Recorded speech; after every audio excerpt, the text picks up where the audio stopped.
The Sound of Metal is directed by Darius Marner and stars Riz Ahmed, Olivia Cook and Paul Raci. Film fans of YouTube, hello and welcome back to the channel. My name is Josh, your movie apprentice, and this film follows a heavy metal drummer who begins to lose his hearing and eventually becomes deaf, and the film follows his journey of accepting and adapting to this sudden change in his life. Before I do get into the review, if you like what I do on this channel, consider clicking that like button and subscribing to the channel. We are this close to 200. It would mean a lot to me if we could get there by Christmas, if not by the end of the year. But without further ado, let's get into this review. So for starters, I have to say that Riz Ahmed in this is absolutely fantastic. Riz Ahmed has been fairly inconsistent in the films I've seen him in. He's either a bit player or he's great in it, or there's some films where he just feels a bit bland. I would say that he wasn't the greatest in Venom, but this is very well and truly the first time we truly see the spectrum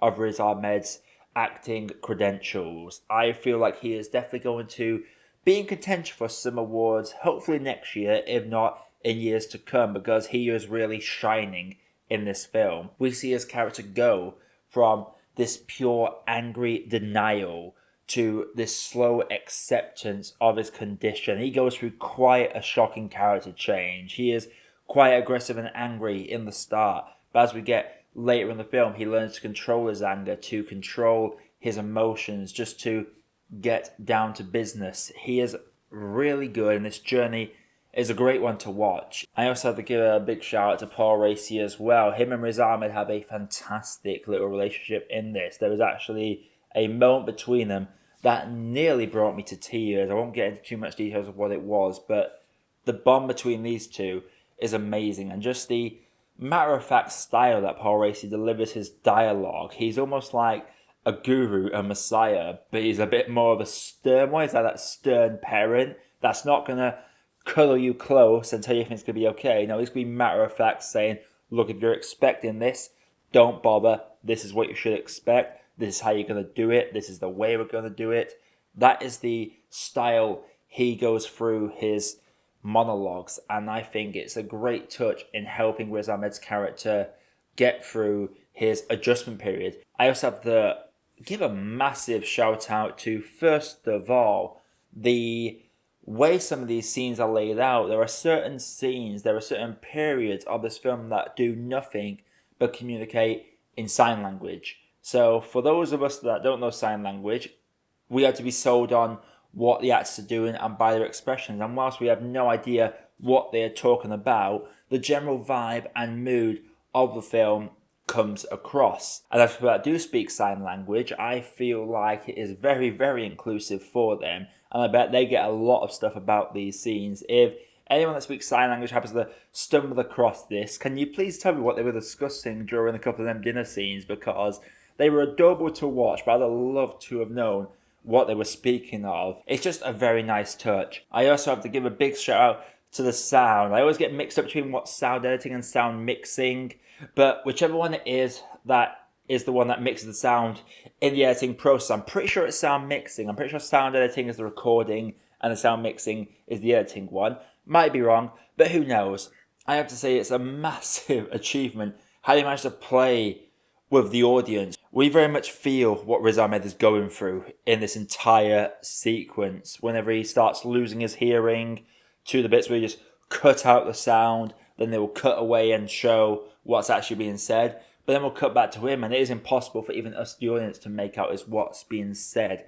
And certain technologies, I actually know someone that does have some hearing implants, and just to hear the sound of what it's going through, like it's not clear sound. It's not like, boom, you have this implant, you can magically hear like normal. No, it is very much echoey and robotic, and the way they managed to convey that and show this was a great touch indeed.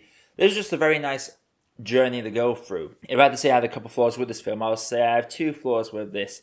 First of all, I'm not entirely sure how I feel about how it finishes, but I won't say any more than that. I'm just saying I was very conflicted about how it finished, and while it got me emotional, it just felt very empty for me, or at least made me feel very empty, which is probably the point. But even so, I can't say I was huge on where the film ends. I also have to say that there is a certain recurring plot thread that occurs several times throughout this film, and as far as I remember from my watch through, it never gets a payoff. There was never a big payoff to that scene in terms of what I was expecting, and that could be just a me thing. This could be a classic subvert the audience's expectations style of filmmaking. But for me, it didn't come across as that. It felt like a plot thread that was left undone and was never fully realised in the potential that it could have been, or at least the stereotypical potential that it could have been. Overall, Sound of Metal is an amazing film, and if you have Amazon Prime, I'd recommend going to watch it right now, because it is very well acted. Riz Ahmed gives a career best performance. The sound design in this is brilliant. I love the relationships between certain actors, especially that between Riz Ahmed and Paul Raci. There's a lot to like in this film. Don't go into this expecting a lot of drum sequences like in Whiplash. The drumming only really takes place in the first 20 minutes or so, but it is incorporated a bit later on in different ways, which is pleasant, and these are some of the more heartwarming moments. Apart from the ending and certain plot threads I don't feel like got answered, I have to say this was an enjoyable watch for me. So overall, I'm going to have to say that Sound of Metal is a good cup of tea. So Sound of Metal, have you seen it? If you have, let me know what you thought down in the comments below. If you do like what I do in this channel, again, consider subscribing to the channel, clicking the like button and hitting that bell notification. Coming up on the channel, I'm going to keep up with a few other films that I've missed this year, try and catch up. Hopefully I'll have a top 10 list and a bottom 10 list by the end of the year. And I was planning to see Wonder Woman, get that to you. But unfortunately, where I live is still in tier 3. So we don't have cinemas open in the UK, so I have to wait like the rest of the world. But hopefully I've got a couple of screeners coming for a couple of Netflix films that should hopefully fill that gap. But until next time, my name is Josh. I have been your movie apprentice. And I'll see you in the next video. Hey, thank you for watching, and thank you for making it to the end of the video. While you are here, if you haven't done it yet, please feel free to drop a like and consider hitting that subscribe button for more reviews coming all the time. And also, while you are here, there are some other videos over there that you might want to sink your teeth into. Have a good day, guys, and do enjoy.